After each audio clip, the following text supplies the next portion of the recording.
Hi, I'm Brian, I'm Michelle. Hi, Maggie. and our study aims to aid facial recognition by implementing the deep face neural network with a glasses frame. So to start, our co-designer, who we changed due to privacy reasons, so his name is Matthew, and he is a legally blind high school student in New York. He enjoys studying history and photographing his pet chickens in his spare time. He has also suffered from low vision for nearly his entire life. When we interviewed Matthew to understand his personalized needs for the device, we learned that he wants something that is portable, inconspicuous, and accurate while working in real time. And Matthew isn't the only one who's legally blind.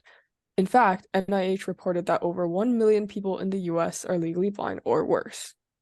But current remedies for the visually impaired are lacking. For one, fixes for blindness itself have not been widely used as they are risky for patients. Other solutions that combine neural networks with portable hardware are very expensive. For example, Google's Envision glasses go for $3,500.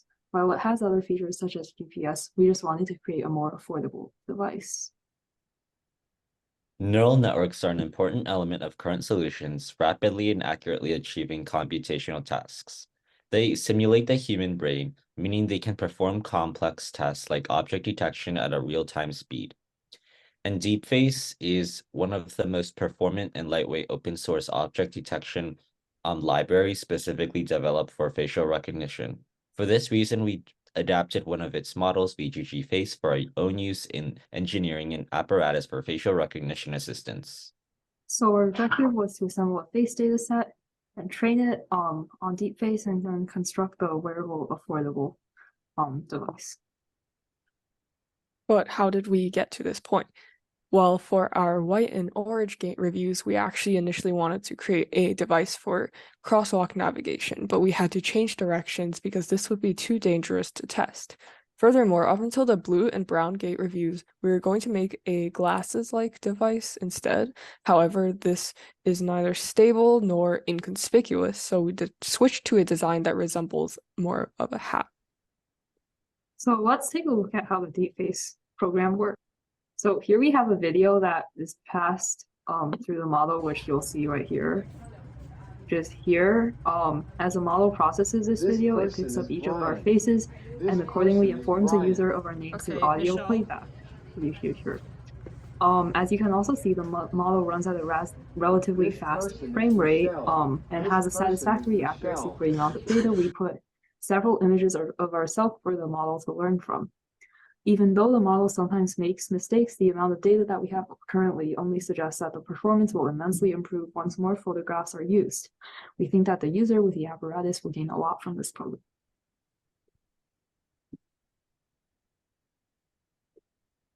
Our final wearable apparatus consists of the Raspberry Pi, which is being powered by the power bank and connected to the camera and earbuds. As the user walks around, the camera takes in the user's surroundings, and a program simultaneously analyzes the situation before relaying any of the names of the identified individuals.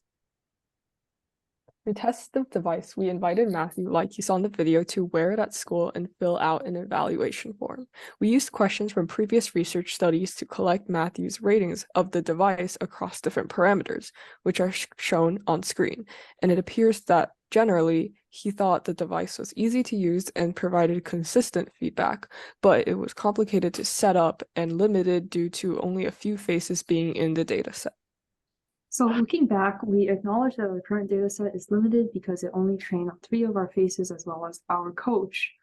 The model also has trouble differentiating between similar looking people. Thus, perhaps if we test other machine learning models in the future, we could compare them with DeepFace and further optimize our device. Also, we didn't really notice any big risks as our device is pretty safe. In this challenge, we learned and leveraged machine learning for the first time, since not all of us had prior experience with its applications. We also learned how to collaborate effectively both together and with the co-designer, and how to communicate as a team. Here's the articles we